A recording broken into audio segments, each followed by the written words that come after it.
नमस्कार प्यारे सम्मानित किसान भाइयों, आप देख रहे हैं विजय किसान और मैं आपका होस्ट डॉक्टर निकुंज कुमार विजय। आप सभी से अनुरोध है कि आप प्लीज़ अगर आपको कंटेंट पसंद आए तो आप लाइक कर दीजिए, पसंद नहीं आ रहा है तो डिसलाइक कर दीजिए। आपके लाइक और डिसलाइक से हमें एक पता चल जाता है कि भाई ये कंटेंट इसमें कहाँ सुधार की आवश्यकता है या सुधार हो रहा है। और जो किसान भाई नए हैं वो कृपया करके चैनल को सब्सक्राइब कर लीजिए और बराबर में आ रहे बेल आइकन को दबा दीजिए और उसे ऑल पर कर दीजिए, जिससे कि नई वीडियो का नोटिफिकेशन आपके पास में पहुंच जाए। तो किसान भाइयों, आज हम बात करेंगे हरी खाद और उसके फ़ायदों की। तो मुख्यतः हरी खाद के रूप में हम दो तरह की फसलों का चयन करते हैं, एक जो पल्सिस हैं और एक जो नॉन पल्सिस हैं, दलहन और अदलहन। तो दलहनी फसलों में आपका सनई, ढांचा, मूंग, उड़द, लोबिया, ये इस तरह की फसलें आ जाएंगी। और जो अदलहनी फसलें हैं उनमें सरसों, जई, जौ, इस तरह की फसलें आ जाएंगी, जो किसान भाई अपनी ज़रूरत और उपलब्धता के हिसाब से उनका चयन कर लेंगे। तो अब हरी खाद के फ़ायदों की बात आती है, तो जो सबसे बड़ा फ़ायदा है वो है ऑर्गेनिक मैटर का बढ़ना।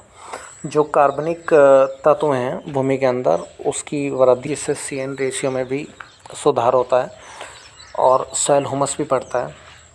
तो ये फ़ायदा है। दूसरा, जो हम दलहनी वर्ग की फसलें हरी खाद के रूप में लेते हैं तो उसमें एटमॉस्फेरिक नाइट्रोजन का फिक्सेशन होता है।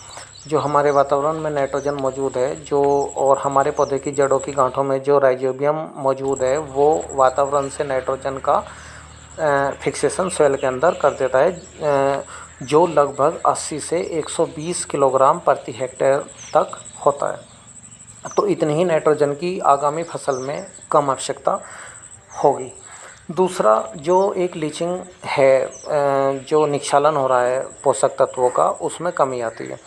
तो कई रिसर्च ये बताती हैं कि जो हरी खाद के बाद में लगभग 40% तक लीचिंग जो न्यूट्रिएंट्स का हो रहा था पहले, उसमें रुकावट आती है।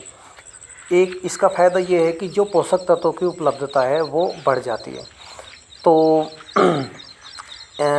विशेषकर जो नाइट्रोजन है, जैसा कि अभी मैंने बताया कि 80 से 120 किलोग्राम प्रति हेक्टेयर की दर से उसका फिक्सेशन ज़मीन के अंदर हो जाता है, तो उसकी उपलब्धता बढ़ जाती है। तीसरा, सॉइल कंजर्वेशन। इसमें क्या होता है कि जो भूमि का संरक्षण है, तो लंबे समय तक मृदा का स्वास्थ्य बनाए रखने की चुनौती है, तो उसमें भी ये बहुत बहुत सहायक है। एक आता है आपका वायु संचार। तो जो भूमि के अंदर सॉइल एरेशन जिसे हम बोलते हैं, तो उसमें वृद्धि होती है। और ये लगभग जिस खेत में हरी खाद हमने पलटी है, तो नॉर्मल खेत से अगर हम उसकी तुलना करें तो ये लगभग 1.5 गुना तक वायु संचार भूमि के अंदर बढ़ जाता है। और एक आता है कि वाटर होल्डिंग कैपेसिटी जो होती है भूमि की, जो पानी को रोके रखने की उसकी क्षमता है, वो बढ़ जाती है। इससे क्या होता है कि कम सिंचाई में अधिक उत्पादन हम ले सकते हैं, जिसे कहते हैं कि लेस ड्रॉप मोर क्रॉप। तो उस फार्मूले पर हम चल सकते हैं। एक, जो हमारा सॉइल का टेक्सचर और उसका स्ट्रक्चर है, वो उसमें सुधार होता है।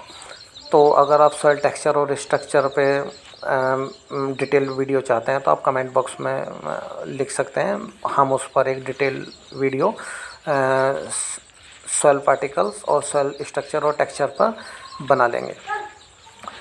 एक इसमें क्या होता है कि जो हमारे खरपतवार हैं, तो जैसा अभी हमने इस वाले प्लॉट में हरी खाद जुताई की है, तो आगामी जो फसल होगी उसमें खरपतवारों का जो घनत्व होगा वो नॉर्मल के मुकाबले कम होगा। तो इसमें खरपतवारों में भी कमी आती है।